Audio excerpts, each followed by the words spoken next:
오늘 오전에 하나님 말씀은 디모데후서 4장 21절 한 구절로 설교하겠습니다.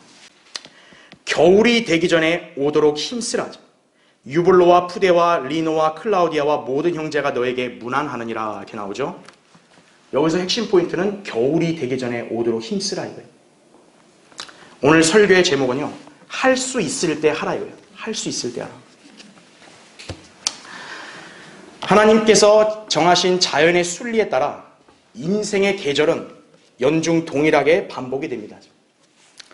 봄은 새싹이 상큼하게 돋아나 생명의 시작을 알리며, 여름에는 짙푸른 녹음이 산들을 덮어 한층 싱그러움을 자아내고요, 가을에 접어들면 녹음이 우거진 산야가 온갖 단풍으로 물들며 아름다움의 극치를 이룹니다.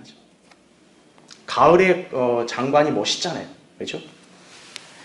그러나 그것도 잠시, 머지않아 매서운 추위를 동반하는 겨울이 시작되면 단풍이 지고 나무들이 맨몸을 드러내며 앙상한 가지만 남게 됩니다. 혹한의 바람에 떨며 벌거숭이로 서 있는 나무의 모습이 과연 화려한 단풍으로 다채로운 빛깔을 낸 나무가 맞는가 싶을 정도로 무척 안쓰럽기 그지없습니다. 그죠? 자, 이러한 계절의 변화는 우리의 인생의 실상을 대변해주고 있습니다. 가을에 화려한 장관을 뽐내던 자연이 어느덧 매서운 바람이 부는 겨울에 잎들이 지고 얼음과 눈의 담요로 덮여진 앙상한 나무들의 처량한 광경만 남게 되죠. 이처럼 우리 인생도 화려한 전성기를 뽐내던 시기가 있었다면, 이제 때가 이르게 됐을 때는 우리 인생도 쇠퇴하는 시기가 온다는 거죠. 여러분의 인생에도 화려한 가을이 있었다면 이제는 쇠퇴하는 겨울이 오는 것이에요. 게다가 언젠가는 겨울철에 생명 있는 존재들이 자취를 감추듯 우리의 인생도 죽음으로 사라지게 되는 것입니다. 기껏 오래 살았다고 해봐야 100년 안팎에서 맴돌다가 가는 인생은 참으로 허무하기 짝이 없는 그림자와 같습니다. 그렇죠? 그래서 시편 144편 4절에는 이렇게 말씀합니다. 사람은 헛것과 같고 그의 날들은 지나가는 그림자 같나이다. 이거죠. 네. 그림자가 보였다가 금세 사라지죠. 허무하죠. 자, 세상은 흔히 겨울을 대비하여 월동 준비를 합니다. 이와 마찬가지로 우리 인생에도 겨울이 찾아오기 전에 대비를 해야 합니다. 특히 인생의 겨울은 모든 사람에게 동등한 시기에 찾아오질 않아요. 어떤 사람은 인생의 황혼기에 접어들고 나서 하나님의 섭리에 따라 이 세상을 떠나는 경우가 있는가 하면, 어떤 사람은 불의의 사고나 질병, 재앙과 같은 변고 등으로 예기치 않게 인생의 겨울을 일찍 직면하기도 합니다. 동일하지 않아요. 그때는 인생에서 반드시 해야 될 일, 또 하고 싶었던 일, 막상 할 수 없게 됩니다. 겨울이면 못하죠. 그것을 할 수 있는 기회, 죽음이 찾아오면 다 잃어버리기 때문이죠. 그렇죠? 한 번 지나가 버린 이 기회가 인생에서는 다시 온다는 보장이 없습니다. 자, 그렇다면 인생의 겨울이 찾아오기 전에 어떤 대비를 해야 할까요? 인간은 가장 우선적으로 창조주 하나님을 만날 준비를 해야 한다고요. 아모스 4장 12절에 나오죠. 내 하나님을 만날 준비를 하라. 이거. 그 이유는 성경에서 모든 사람이 반드시 죽으며 그 뒤에는 하나님의 심판이 있을 것을 경고하기 때문이에요. 히브리서 9장 27절에 나오죠. 하나님께서는 선이든 악이든 모든 행위와 은밀한 것들을 심판하실 것입니다. 전도서 12장 14절에 나오죠. 이 심판에 대비를 하려면 구원을 받아야 하는 것이에요. 그래서 모든 인간은 살아생전에 예수 그리스도를 반드시 자신의 구주로 믿어 구원받아야 합니다. 그러나 비록 구원이 가장 중요하다고 할지라도 구원받은 것만으로는 인생의 겨울을 충분히 대비한 것이 아닙니다. 구원받은 그리스도인에게는 이제 성경을 알고 그대로 믿고 실행하는 삶이 중요합니다. 진리를 아는 하나님의 자녀로서 인생에 의미 있는 일들을 할 수 있는 기회들을 잘 선용해야 합니다. 그리스도인이 자기 인생을 헛되이 낭비하면 안 돼요. 쓸데없는 세상의 것들에다 자기 인생을 허무하게 보내면 안 된다고요. 반드시 여러분이 해야 될 일들, 그 기회를 잡았을 때는 반드시 해야 되는 거예요. 왜냐하면 다가올 영혼에서 후회를 남기면 안 되기 때문이죠. 이것이 바로 겨울이 되기 전에 오도록 힘쓰라는 말씀의 의미입니다. 자, 오늘 본문은 바울이 옥중에서 순교를 앞두고 디모데에게 당부한 말씀입니다. 지금 디모데는 따로 떨어져 있습니다. 바울은 순교를 앞둔 상황에서 디모데에게 13절에는 외투, 책들, 양피지로 된 것을 가져오라고 당부하면서 가능한 한 속히 오라고 말하고 있습니다. 그러나 디모데가 제때에 도착했는지는 알 수 없습니다. 만일 디모데가 늦게 왔다면 바울은 이미 처형되어 형장의 이슬로 사라졌을 것입니다. 자, 그럼 디모데 입장에서는 얼마나 그것이 괴롭겠어요. 그죠? 자신이 조금만 더 서둘렀다면 바울이 원하는 걸 주고 바울과 이별할 수 있었을 텐데, 만약 자기가 늦게 갔다면 어떤 거예요? 바울을 만나러 왔는데 이미 바울이 목이 잘려 죽은 거예요. 그거 얼마나 괴롭겠어요. 자, 우리가 배워야 할 교훈은 무엇입니까? 바로 할 수 있을 때 하라는 거예요. 할 수 있을 때. 오늘 우리는 바울의 이 당부가 여러분 각자의 인생에도 중요한 지침이 된다는 점을 살펴볼 것입니다. 인생에서 가장 중요하고 소중한 일들을 할 수 있는 기회들은요, 영원히 보장되지 않습니다. 인생의 겨울이 언제 닥쳐올지 모르기 때문에 그런 거예요. 여러분이 하나님의 은혜에 살고 진리를 아는 그리스도인이라면 하나님께서 보시기에 가치 있는 일들을 지금 할 수 있을 때 하시기 바랍니다. 움직일 수 있을 때 움직이고, 말할 수 있을 때 증거하고 하나님을 찬양하고, 생각할 수 있을 때 성경을 공부하고, 일할 수 있을 때 부지런히 일하는 그런 성도가 되어야 할 것입니다. 그래서 오늘 설교의 주제는 인생의 겨울이 오기 전에요. 오늘 저는 평소와 달리 좀 짧게 5가지를 여러분에게 말씀드릴 거예요. 첫 번째, 이거는 여러분만이 아니라 유튜브 설교 듣고 있는 모든 사람에게 해당돼요. 예수 그리스도를 자신의 구세주로 영접하라 이거예요. 인생의 겨울이 오기 전에. 여러분 거기 전도서 한번 찾아보세요. 전도서 12장.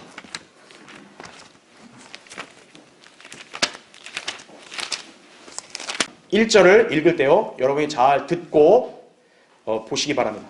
너는 이제 너의 젊은 날에 곧 재앙의 날이 이르지 않고 나에게는 즐거움이 없다 라고 말할 해가 가까워 오기 전에 너의 창조주를 기억하라 이거예요. 인생에는 즐거움이 없는 때가 반드시 찾아오기 마련입니다. 그 중에서도 인생의 종결을 알리는 죽음은 불시에 찾아올 수 있습니다. 그때는 아무리 애쓰고 간절해도요, 구원받기에는 이미 늦었다고요. 그럴 때가 오기 전에 인간은 반드시 구원받아야 합니다. 인생의 겨울을 가급적 빨리 준비하는 것이 상책이라고요. 그래서 성경은 이렇게 선언하고 있는 것입니다. 보라, 지금이 구원의 날이라. 이거죠. 고린도서 6장 2절에 말씀하고 있는 거예요. 오늘날 세상의 무수한 인간들은 하나님의 자비를 무시하고 여전히 자신들의 의와 소유, 힘, 종교적 이력 등을 자랑하면서 복음을 거절하고 있습니다. 이들은 인생의 겨울을 대비하기 위해 가장 중요한 대책도 세우지 못한 것이, 사람이 인생에서 가장 우선적으로 해야 될 중요한 일은 예수 그리스도의 복음을 알고 그분을 자신의 구주로 신뢰하며 영접하는 것입니다. 왜 그런지 아십니까? 구원받을 수 있는 기회가 영원히 보장된 게 아니기 때문에 그런 것이. 어떤 사람은 너무 늙어서 귀도 어두워지기도 하죠. 귀 어두운 사람한테는 복음 전하고 싶어도 못 알아듣잖아요. 기억력이 감퇴하거나 인지 능력을 상실할 수도 있죠. 말도 제대로 못하는 일이 발생할 수도 있죠. 병원에 중환자실에 실려서 의식 없이 오늘일 하는 사람도 있죠. 전도서 12장 2절부터 6절에는 인생의 즐거움이 없는 때는 바로 그런 때를 오는 거예요. 이런 일들은 누구에게든지 언젠가 일어날 수 있다고요. 그때 복음을 듣고 이해하거나 예수 그리스도를 구주로 영접하는 것이 쉬운가 이거예요. 어렵다고요. 또한 어떤 사람은 복음을 접할 수 있는 기회가 주어졌음에도 불구하고 자신의 완고함이나 어리석음이나 망설임으로 받아들이지 않는 경우도 있습니다. 그것이 하나님의 오래 참으심과 자비임을 알지도 못하거나 무시하고 있는 것이에요. 구원 안 받아도 괜찮아요. 나 지금 사는데 문제 없는데요. 뭐.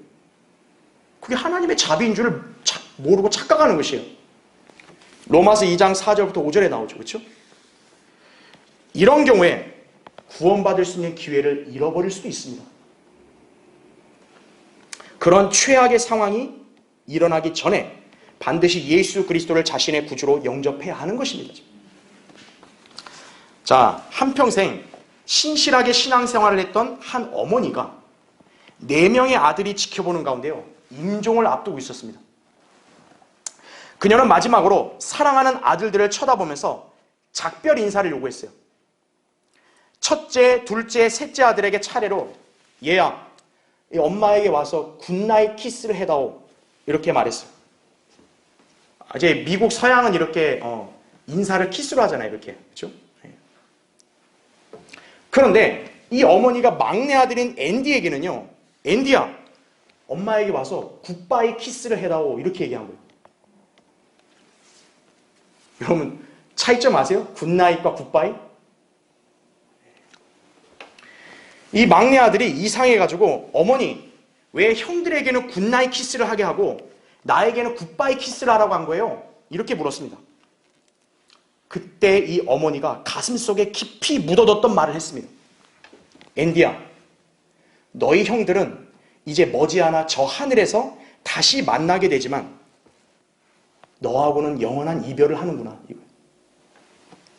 이 엄마는 너에게 예수 그리스도를 믿는 진리를 여러 번 간곡히 가르쳤지만 너는 끝내 거절하고 말았어. 다시는 하늘에서 너를 만날 수 없기 때문에. 그래서 내가 너를 굿바이 키스를 한 거야, 이거예요. 굿바이는 헤어지는 거거든요. 굿나잇은 뭐예요? 잘 잤다가 내일 만나자 이거죠. 이 말을 들은 막내 아들이 충격을 받은 거예요. 그 자리에서 예수 그리스도를 구주로 영접했습니다. 이 막내 아들이. 그 막내 아들에게는 인생의 가장 중요한 기회가 온 거죠. 마지막일 수도 있었죠. 영접한 거죠. 그렇죠? 자, 인간에게는 각종 사고와 재난과 질병으로 한순간에 죽음이 엄습해올 가능성이 누구에게나 존재합니다. 그래서 살아있는 동안에만 가능한 한 구원의 문제를 해결해야 하는 것이에요. 그렇지 못하면 가을나무에 아슬아슬 매달려 있는 마지막 잎사귀처럼요, 결국은 떨어지고 마는 것입니다. 이것이 바로 인생의 겨울이 오기 전에 모든 인간이 반드시 먼저 해야 될 일입니다. 이것은 자기 가족, 자기가 다니는 교회에서 대신 해결해 주는 것이 아니에요. 여러분 스스로가 착각하시면 안 돼요. 내 아들, 내 딸은 구원 받았을 거라고. 하나님 말씀에 비춰봐야죠. 당사자가 직접 예수 그리스도를 구주로 믿었는지를 분명히 확인해야죠. 교회 다녔으니까 됐다고. 그건 아니에요. 예수 그리스도는 자기 개인이 만나는 거예요. 누가 대리로 만나주는 거 아니에요.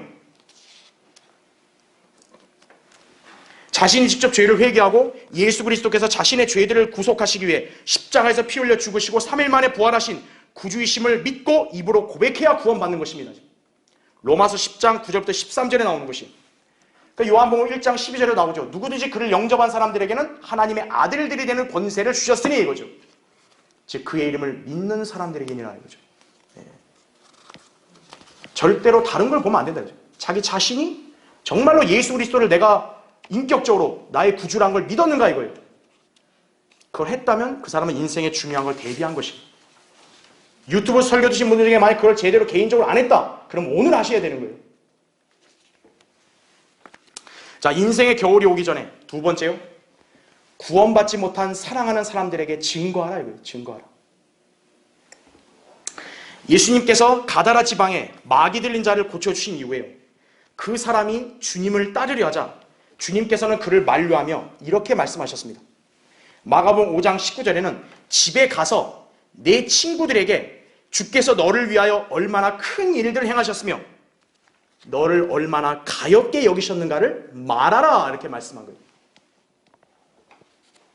그러자 그는 주님의 말씀에 순종하여 그렇게 행했더니 모든 사람이 그의 간증에 놀랐다고 마가복음 5장 20절에 말씀하고 있어요.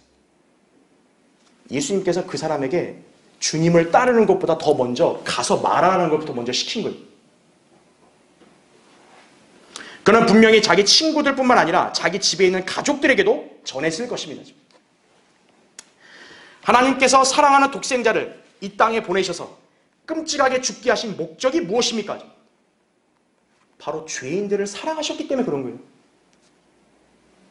하나님께서 우리 죄인들을 사랑하지 않았다면요, 예수 그리스도는 그렇게 안 죽으셨다고요. 요한복음 3장 16절, 요한일서 4장 10절에 나오죠. 이처럼 우리가 구원받지 못한 가족들, 친구들, 친척들을 진정으로 사랑한다면요, 그들에게 예수 그리스도를 증거할 수 있어야 합니다. 여러분은 사랑하는 사람들이 구원받았는지를 항상 점검하고 어떻게 해서든지 그들에게 복음을 전할 기회를 활용해야 하는 것이에요. 그런데 정작 사랑하는 사람에게 예수 그리스도를 증거하기를 망설이거나 자기와는 마치 아무 상관이 없는 것처럼 무시하는 이들이 적지 않습니다. 왜 그럴까요? 성경을 안 믿는 걸까요?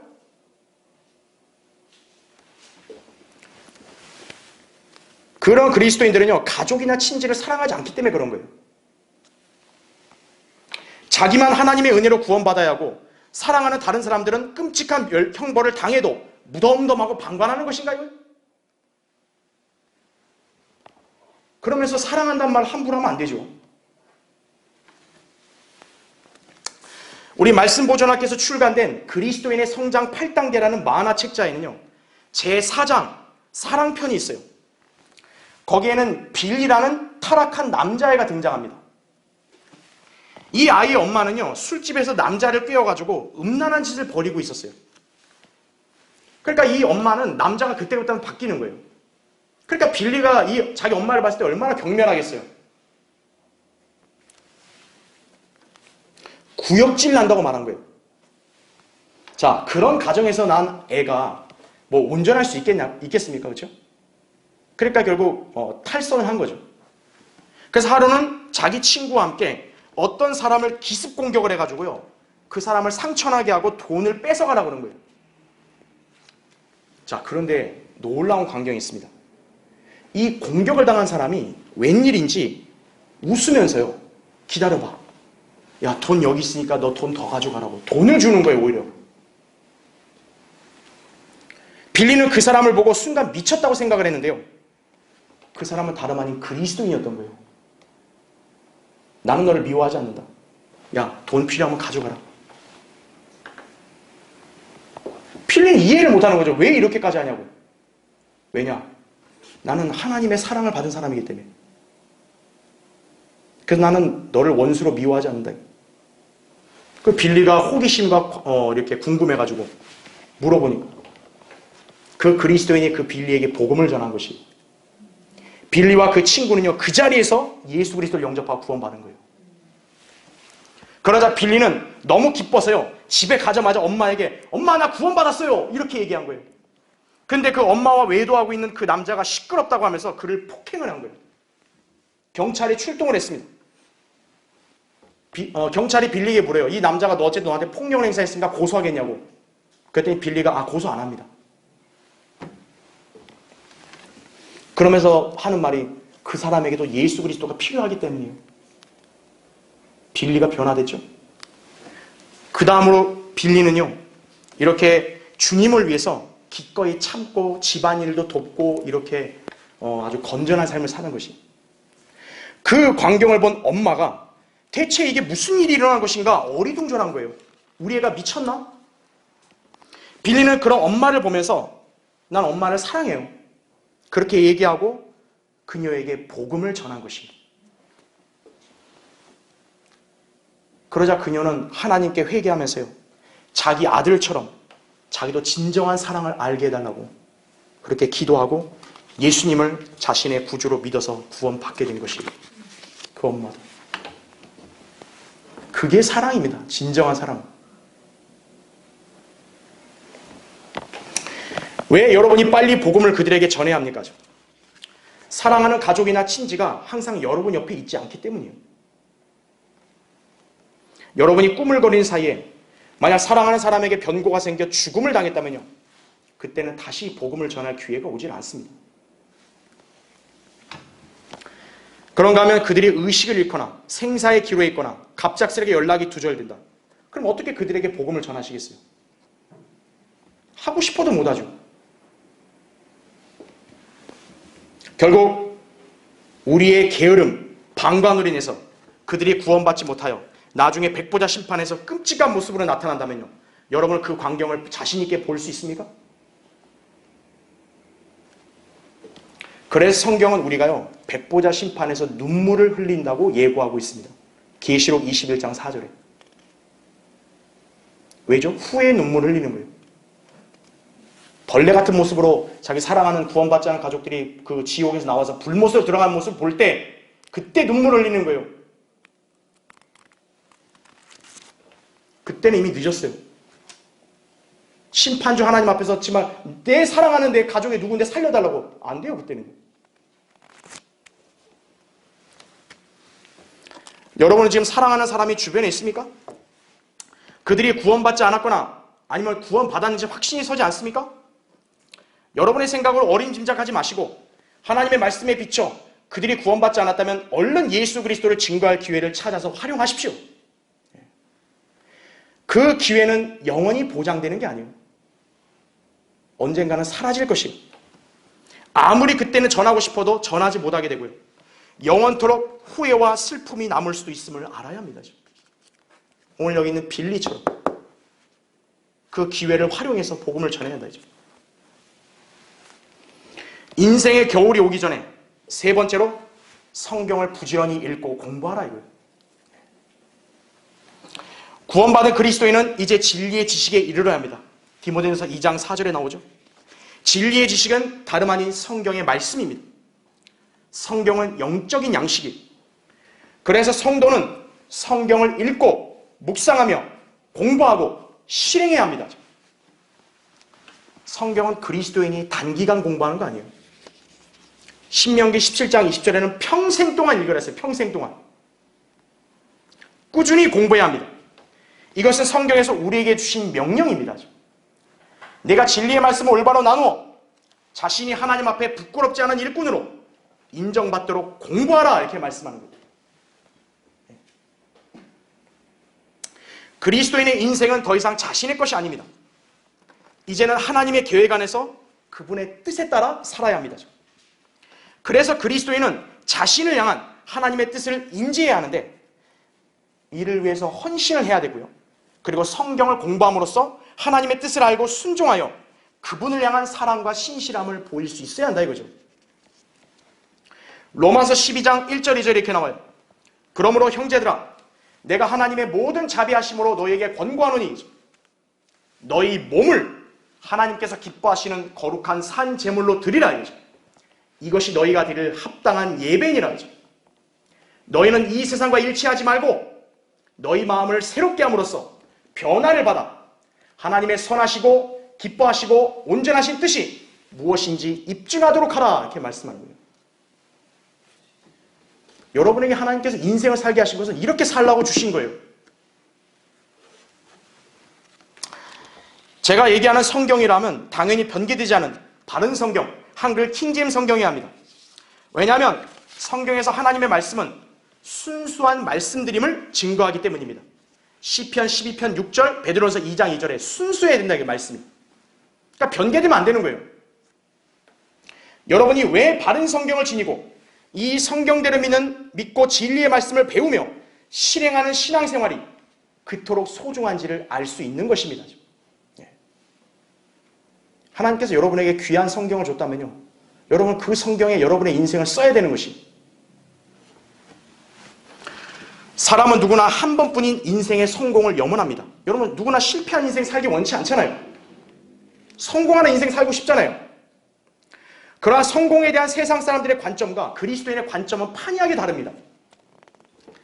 세상은 부나 명예나 권세 등을 얻어서 유명해지는 것을 성공으로 여기지만 그리스도인의 성공은 하나님의 뜻에 따라 가치 있는 인생을 살 때 성공하는 것이. 밥 존 시니어는 이렇게 말했습니다. 인생에서 성공한 사람은 하나님께서 그가 하기를 원하시는 뜻을 발견하고 그대로 행하는 사람이다, 이거예요. 그게 성공한 그리스도인이에요. 그러니까 여러분 각자의 인생을 향한 하나님 뜻이 무엇인지 알아야겠죠. 그걸 알려면 여러분이 성경을 공부하고 진리의 지식에 이르러야 깨달을 수 있다는 것이. 자, 이런 성공을 성취하는 비결, 하나님의 말씀인 성경에 있다 이거죠. 자, 한번 더 찾아볼게요. 여호수아 한번 보세요. 여호수아 1장. 자, 여호수아 1장 8절. 여러분이 이 구절을 마음에 잘 새겨야 합니다. 이 율법책을 내 입에서 떠나지 않게 하고 주야로 그 안에 있는 것을 묵상하여 그 안에 기록된 모든 것대로 지켜 행하라. 그리하면 내가 너의 길을 번영하게 만들 것이고 내가 좋은 성공을 이루리라, 이렇게 말씀하고 있는 거예요. 예. 여러분 인생을 번영하고 성공하고 싶으세요? 하나님 말씀을 읽고 묵상하고 지키고 행하세요. 그럼 하나님이 이렇게 말씀하시잖아요. 예. 그 어줍지 않은 무슨 성공한 유명인사들 그런 강의 그거 큰 도움 되는 거 아니에요. 성경을 여러분의 길잡이로 삼으시라고. 또한 사람은 누구나 즐거운 인생을 살기를 갈망합니다. 세상 사람들이 느끼는 즐거움은 육신의 쾌락과 정욕에 따른 공허한 것이지만 성도들의 인생에서 누리는 즐거움은 영원하며 복된 것입니다. 이런 즐거움 역시 하나님의 말씀을 주야로 묵상함으로써 향유하게 됩니다. 그런 인생은요, 하나님의 관점에서 번성하는 삶인 것이에요. 여러분 거기 시편 1편 2절 3절 읽을 때 잘 들어보세요. 그의 즐거움이 주의 법에 있으니 그가 주의 법을 주야로 묵상하는도다. 그는 강가에 심겨진 나무 같아서 계절을 따라 열매를 맺으며 그의 잎사귀도 마르지 아니하리니 그가 무엇을 하든지 번성하리로다, 이렇게 말씀합니다. 이소호 목사님은 생전에 그리스도인이 죽을 때 제일 후회하는 것은 생애의 성경을 부지런히 공부하지 않고 믿지 않았다는 것이라고 그렇게 말했습니다. 그리스도인이 이제 숨 넘어가기 전에 가장 후회하는 게 뭐냐면 바로 내가 인생에서 왜 하나님 말씀을 내가 더 열심히 공부하지 않았는가, 그거라는 것이에요. 목사님도 종종 자신이 죽기 전에 성경과 또 그 외의 진리의 서적들을 다 읽기를 내심 바라셨습니다. 왜 그렇게 말씀하셨을까요? 그것이 잘 사는 인생의 비결이기 때문에 그런 거예요. 성경을 읽음으로써 하나님을 두려워함을 배우죠. 그럼 그 사람은 죄를 안 짓는 거예요. 그러니까 왜 죄를 짓느냐? 성경에 무지한 사람들이 죄 짓는 거예요. 지혜와 지식을 얻게 되죠. 하나님을 두려워하면. 그렇죠? 그리고 앞으로 있을 일들을 알게 되는 거예요. 성경을 보면. 그리고 하나님의 뜻에 따라 가장 가치 있는 인생을 살면서 성공하기 때문입니다. 여러분도 그 점을 알고 성경을 부지런히 읽고 공부해야 합니다. 그리고 그냥 나하고는 큰 상관이 없어 이러지 말고 실행을 해야 돼요. 야고보서 1장 22절에 나온 대로 듣기만 하는 자가 되지 말고 말씀을 들었으면 실행을 해야 되는 거예요. 만약 여러분의 두뇌가 문제가 생기거나 공부하고 싶어도 하지 못하는 여건이 발생하면요, 그때서야 후회한들 소용없어요. 좀 공부하고 싶습니다. 좀 성경 읽고 싶습니다. 근데 못 읽잖아요. 그런 사람은. 인생의 겨울이 오기 전에 성경을 상고하는 데 힘쓰라 이거죠. 자, 인생의 겨울이 오기 전에 네 번째로 자기 관리와 자기 발전에 힘쓰라 이거예요. 그리스도인은 인생을 하나님 안에서 가치 있게 살며 성공하기 위해 꾸준히 자기를 개발하며 관리해야 합니다. 여기에는 단순히 영적인 상태만이 아니라 여러분의 인격, 지성, 능력, 건강도 포함됩니다. 이런 것들을 발전시키기 위해서는 반드시 훈련이 필요합니다. 이런 훈련을 해야 될 시기가 여러분 각자의 인생에 반드시 존재합니다. 제일 좋은 시기는 어렸을 때 하는 게 제일 좋은 거예요. 근데 어렸을 때 기회를 놓쳤다면 지금이라도 해야 된다고요. 지금 여러분이 할 수 있을 때 자기 발전을 위해서 훈련해야 합니다. 디모데전서 4장 8절에는 몸의 훈련은 유익이 적지만 경건은 모든 일에 유익하여 현재와 미래의 생명의 약속을 소유하게 하느니라 이렇게 말씀하고 있는 거예요. 여러분 몸의 훈련이 지금 필요 없다고 말한 게 아닙니다. 바울은 몸의 훈련이 경건에 비해서는 유익이 적다는 것뿐이지 몸의 훈련도 필요한 것이에요. 여러분에게는. 자, 우선적으로 그리스도인은 시간 관리를 철저하게 잘 해야 합니다. 지금. 에베소 5장 거기 15절부터 17절 잠깐 보십시오. 찾아보세요. 에베소 5장. 그러므로 너희가 얼마나 정확히 행하고 있는지 주의하라. 미련한 사람같이 행하지 말고 현명한 사람같이 행하여 시간을 사서 얻으라. 이는 그날들이 악하기 때문이니라. 이로 인하여 너희는 어리석게 되지 말고 주의 뜻이 무엇인지 이해하라 이렇게 말씀하는 거죠. 시간이라는 것은요 누구에게나 24시간이 공평하게 주어지죠. 하지만 그것을 어떻게 사용하느냐에 따라서 각자의 인생의 질이 달라집니다. 그 시간을 사서 얻으라는 거예요. 여기 시간을 무의미하고 무료하게 보내면요 미련한 사람이라고 말하는 거예요. 여기서 성경을 읽고 기도하는 시간 24시간 중에 왜 없어요? 자기가 안 정하는 거예요. 사업이나 직장 관련 일들을 처리해야 될 시간 그때는 자기 일을 열심히 해야 돼요. 가족 간에 단란한 대화를 할 시간 만들어야 돼요. 가족이 가장 중요할 거 아니겠어요? 대화를 해야죠. 그 다음에 수면 시간 잠을 늦게 자고 늦게 일어나는 거 그 미련한 사람이에요. 그런 사람이. 그리고 잠을 너무 필요 이상으로 자는 사람이 있어요. 그런 사람들은 역시 무료해지고 게을러지는 거예요. 운동 시간 운동을 해야 된다고요. 적절하게 배분하여 사용해야 합니다. 무료하게 시간 보내는 짓을요 그만둬야 돼요. 그게 바로 자기 관리하고 개발하는 거예요. 드라마나 TV 보는 시간, 인터넷이나 스마트폰, 게임하는 시간, 홈쇼핑, 그리고 심지어는 아무 일 하지 않고 그냥 방구석에서 뒹구는 일들. 그런 일들은요 결코 그리스도인의 인생에 백해 무익한 것들이에요. 그런 거 하게 되면 인생을 무료하게 낭비하다가 쓸쓸하고 처량하게 겨울을 맞이하는 거예요. 시간을 관리를 잘해야 된다고요. 그리스도인은 바쁜 사람이에요. 또한 그리스도인은 몸의 건강을 잘 챙겨야 합니다. 젊은 지체들이라고 해서 방심하지 말고 노년에 고생하지 않게 미리 운동하고 식이요법을 잘 활용해야 합니다. 힘들다고 하여 그냥 앉아있거나 누워있지만 말고 활동을 자주 해야 합니다. 장년부나 노년부 성도님들도 이제는 늦었다는 생각에 단념하지 마시고요. 지금부터라도 꾸준히 운동하고 식단을 잘 조절해야 되는 것이에요. 자기 몸의 건강을 자기가 안 챙겨놓고 주님 앞에 가면요 하나님께 책망하시는 거예요. 왜냐하면 여러분의 몸은 여러분의 것이 아니기 때문에 그래요. 하나님의 것이라고요.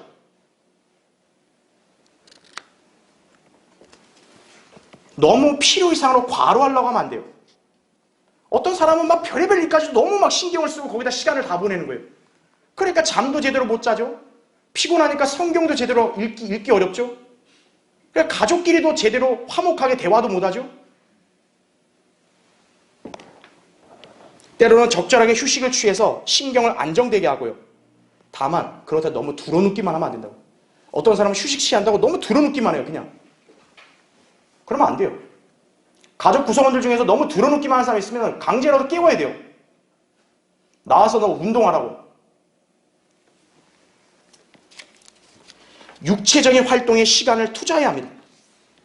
지금 몸이 움직이고 운동할 수 있을 때 해야 된다고요. 여러분 사람이 사회생활도 어때요? 할 수 있을 때 해야죠. 그렇죠? 그래야 노년에 안정된 삶을 살죠. 언젠가는 그걸 못할 날이 오기 때문에 그런 거예요. 여러분, 암 환자나 뭐 당뇨 환자나 뭐 다른 환자들, 치매 환자들 그 못 고치잖아요. 이제 그런 병들은 웬만해서는. 그런 사람들이 기회가 또 오겠어요. 건강할 수 있는 기회가.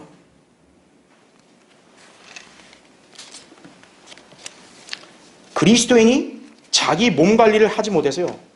그렇게 허약해지면요. 주님을 섬길 수 없어요. 신앙생활 못합니다. 성경은 그것을 버림받은 것으로 묘사하고 있는 거예요. 고린도서 9장 27절에 내가 내 몸을 억제하여 복종하게 하면 다른 사람들에게 전파한 후에 어떻게 해서든지 내 자신이 버림을 받지 않게 하려는 것이라 이거죠. 네. 그래서 우리 목회자들도 몸 관리를 자꾸 하려는 이유가 그거예요. 네. 바울은 이때 필요한 것으로요. 절제를 꼽았어요. 절제. 고린도서 9장 25절에 절제를 해야 돼요. 그냥 너무 눕고 싶다고 누울 만큼만 눕고 일어나긴 나야 돼요. 너무 과식을 하고 싶다 이거요. 적절하게 절제를 해야 돼요. 너무 자기 몸을 혹사시키고 일만 하는 사람이 있어요. 쉴 땐 쉬어야 돼요. 절제를 해야 돼요. 그것도 욕심 많은 사람이에요. 너무 지나치게 일을 많이 하면. 게다가 그리스도인은 자신의 인격과 정신을 함양해야 합니다. 어린 나이에 일찍 하는 것이 필요하지만 늦게 구원받고 진리를 한 성도들도요. 젊었을 때 인격을 제대로 갖추는 교육과 훈련을 받지 못했다면 지금부터라도 성경 말씀에 따라 자신을 단련해야 합니다. 이기심이 많다 이거예요.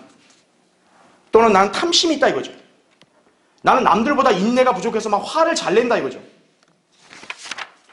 나는 배려나 애정이 좀 결핍돼 있다 이거죠. 나는 환경 열악하게 살아와서. 또 나는 거짓말하는 습관이 종종 있다 이거죠. 나는 술, 담배를 아직도 끊지 못했다 이거예요. 그럼 기도로 주님의 도우심을 구해 그런 것들을 버리고요. 하나님의 말씀에 자신을 맞춰야 한다고요. 저는 원래 이렇게 생겨먹어서요. 저는 안 돼요. 그건 자기 마음대로 인생을 살겠다는 사람이에요. 우리는 하나님 말씀에 순종을 해야죠. 네. 여러분 거기 골로새서 한번 3장 찾아보세요. 골로새서 3장.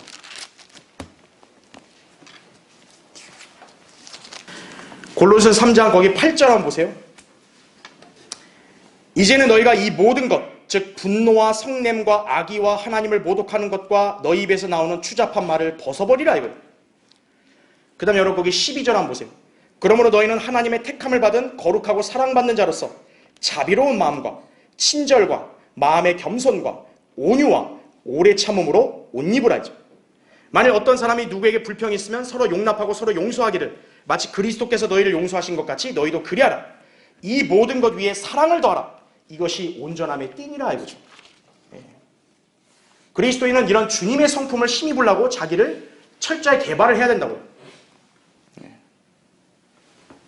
자, 또한 그리스도인은 마음과 생각도 잘 다스려야 합니다. 평소 우울하거나 외로운 지체들이 있으면요. 그것을 세상의 것들로 채우거나 방치하지 말고 찬송을 부르고 아름다운 연주를 들으십시오. 설교와 강의를 유튜브로 듣고 공부하십시오. 또 자신이 의지할 수 있는 그리스도인 다른 지체들 아니면 목자에게 와서 상담을 요청하고 교제를 요청하세요. 절대 거절 안 한다고요. 그렇게 건전하게 자신의 마음과 생각을 다스려야죠. 그렇게 안고 방치하면 어떻게 된 거예요? 우울증 걸리는 거죠. 그럼 그리스도인이 어떻게 우울증 걸리면 어떻게 되는 거예요? 하나님의 은혜와 사랑과 기쁨을 잊어버리는 거예요. 그리고 자기 신세 한탄하고 절망하고 그렇게 되는 것이에요. 하나님이 주신 즐거움을 향해 하려면 이렇게 해야 되는 거예요. 찬송을 부르세요. 즐겁게. 연주곡이 만약 없다. 제가 보내드릴게요. 연주곡도. 그걸 들으세요. 마음의 평안을 그렇게 다스리라 이거죠. 설교와 강의도 반복해서 듣고 공부하라 이거죠. 뭔가 잡생각이 난다. 듣고 공부하라 이거예요. 머리가 아프거나 기억력이 안 좋아지셔서 걱정이십니까? 일반 사람들 그죠? 화투 치라죠. 화투. 건강, 치매 예방하면. 그리스도인 그럴 필요 없어요. 성경을 암송하면 되는 거예요. 우리 암송 구절 나눠주잖아요. 암송하면 되는 거예요. 하나님 말씀으로 뇌를 다스리면요. 더욱 건강해지는 거예요. 이처럼 그리스도인은 자기 신체, 지성, 인격, 신앙 등을 계속 개발하며 관리해야 합니다. 지금 여러분이 생각하고 움직일 수 있을 때 이 기회를 잘 활용해야 돼요. 왜냐하면 언젠가 움직이지 않을 그런 날이 올 거 아니겠어요? 그리스도인으로서 생산적인 삶을 살 수 있고 주님께 영광을 돌리고 그분 앞에서 칭찬과 상을 받는 그런 성도가 되어야 하지 않겠어요? 여러분 자신의 인생을 하나님 말씀에 비춰서 잘 관리해야 된다 이거죠. 자, 인생의 겨울이 오기 전에 마지막 5번째요. 이 땅을 떠나기 전에 친절과 용서를 베풀라 이거예요. 누군가의 억하심정이 있었습니까?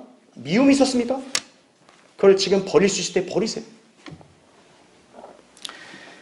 사람은 누구나 자신만의 신념과 습관, 성향이 있다 보니까 자신에게 맞추지 않는 다른 사람에 대해서 불만을 갖거나 다투거나 심지어는 상종하지도 않으려는 경우도 있어요.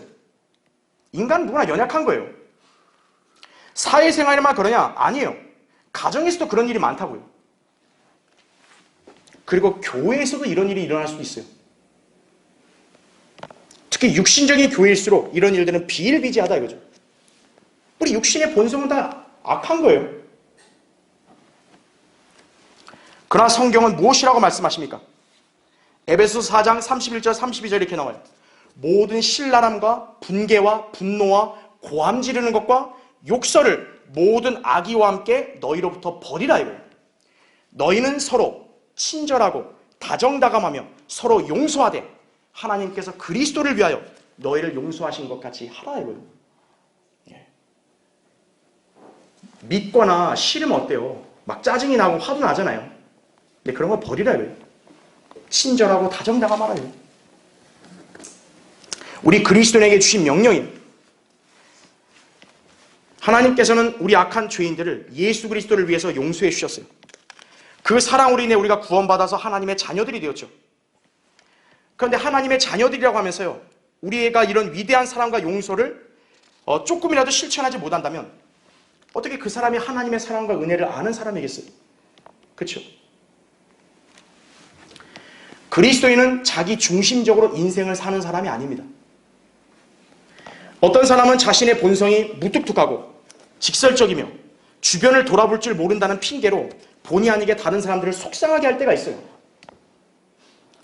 또 다른 사람은 자신이 받은 과거의 상처, 자라온 환경 등으로 인해서 괜히 엇나가는 행동을 보일 때가 있습니다. 그럴 때 우리는 종종 그런 사람들로 인해서 화가 날 때도 있고 속상할 때도 있고 밉기도 하죠. 그렇죠? 하지만 우리는 하나님의 사랑을 받은 만큼 더 이상 그런 허다한 것들에 연연해서는 안 돼요. 베드로전서 4장 8절에 나오죠. 무엇보다 서로 뜨겁게 사랑하라. 이는 사랑이 허다한 죄들을 덮기 때문이니라. 만약 이 말씀대로 하지 않으면 어떻게 될까요? 결국 자신만 상한 영과 괴로움에 시달리는 거예요.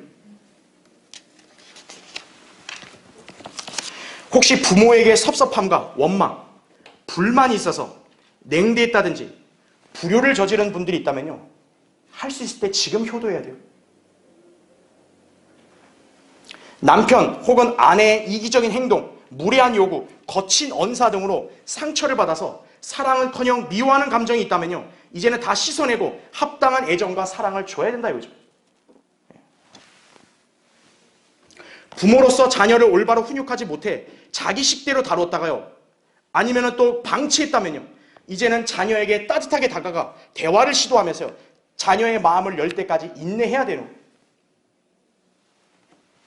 교회의 다른 성도들 인해서 혹시 쓴뿌리가 있거나 서운함과 미움이 있다면요, 더더욱 그런 것들을 풀고 먼저 용서하는 마음과 사랑으로 다가가서 친절하게 대해야 합니다. 고린도전서 13장 4절부터 5절 7절 이렇게 나와요.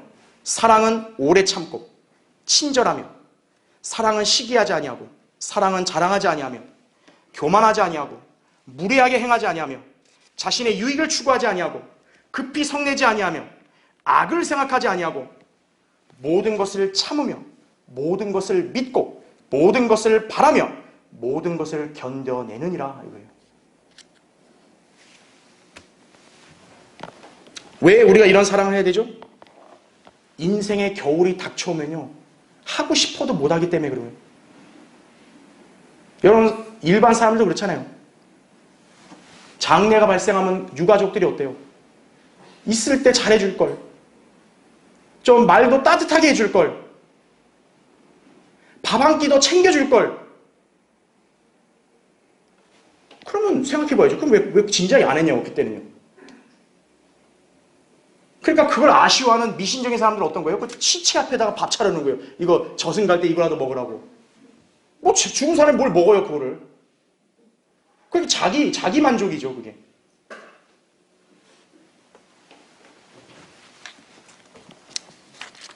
인생의 겨울이 나에게도 올 수 있고 다른 사람에게도 올 수 있어요. 그때 가서 후회하지 말고 주님을 생각하며 친절과 용서를 실천해야 한다 이거죠. 여러분, 예수님께서는요, 주는 것이 받는 것보다 더 복이 있다고 말씀하셨습니다. 사도행전 20장 35절에.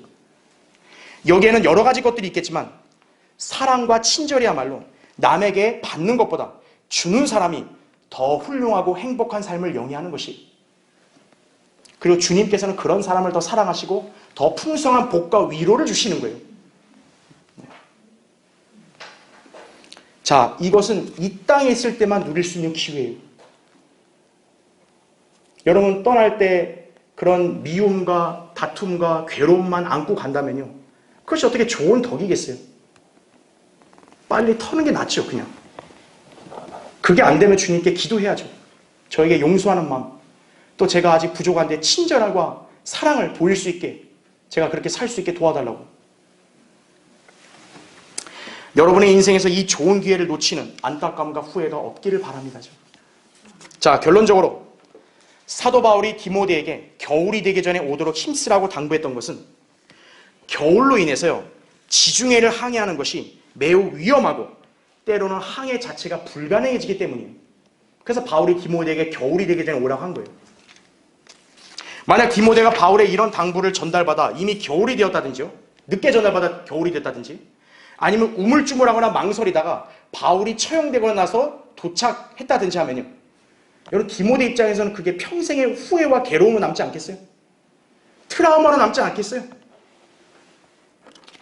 그래서 겨울이 되기 전에 오도록 힘쓰라는 말은 우리에게 있어서 할 수 있을 때 해야 한다는 경각심을 심어주는 것입니다. 우리는 디모데가 바울이 최후를 맞기 전에 만났기를 소망할 뿐이에요. 예, 결과는 몰라요. 그러나 우리의 바람은 만났으면, 그렇죠? 예, 그죠? 인생에는 여러 기회들이 찾아옵니다. 그러나 그런 기회들이 자신을 영원히 기다려주지 않습니다. 한번 지나가면 다시 온다는 보장이 없기 때문입니다. 심지어 한번 지나간 버린 기회를 다시 오게 할 수 없는 일이 많습니다. 건강, 재물, 가족을 잃은 사람들을 보십시오. 그 사람들에게 다시 예전으로 돌아가거나 회복할 수 있는 기회가 있다면요, 그걸 마다할 사람이 있겠어요? 그러나 기회는 오지 않아요. 그래서 할 수 있을 때 하라, 오늘 설교예요, 그게. 자, 영적인 견지에서요, 인생의 가장 중요하고도 결코 잃어버려서는 안 되는 기회들을 우리는 살펴봤습니다. 예수 그리스도를 자신의 구주로 만나 영접할 수 있는 기회는요, 절대로 놓쳐서는 안 돼요. 될 수 있으면 빨리 구원받아야 돼요. 그래야 나머지 인생이 풍요로워지는 거예요. 또한 그리스도인은 걸을 수 있고 말할 수 있는 지금 전도지를 나눠주고 복음을 전파하며 구령을 해야 된다 이거죠. 사랑하는 친척과 부모가 아직 계신다. 그럼 그들에게 어떻게든 증거해야 돼요. 아직 기억력이 살아있고 눈으로 보고 귀로 들을 수 있을 때 성경을 공부하고 실행해야 한다 이거죠. 움직일 수 있을 때 자기 인격과 습관 등을 잘 개발하여 하나님께 영광을 돌리고 다른 성도들에도 귀감이 되는 인생을 살아야 합니다. 게다가 그리스도인으로서 친절을 베풀고 용서하며 먼저 사랑하고 섬겨야 합니다. 왜냐? 나중에 못하게 되면 후회하니까요.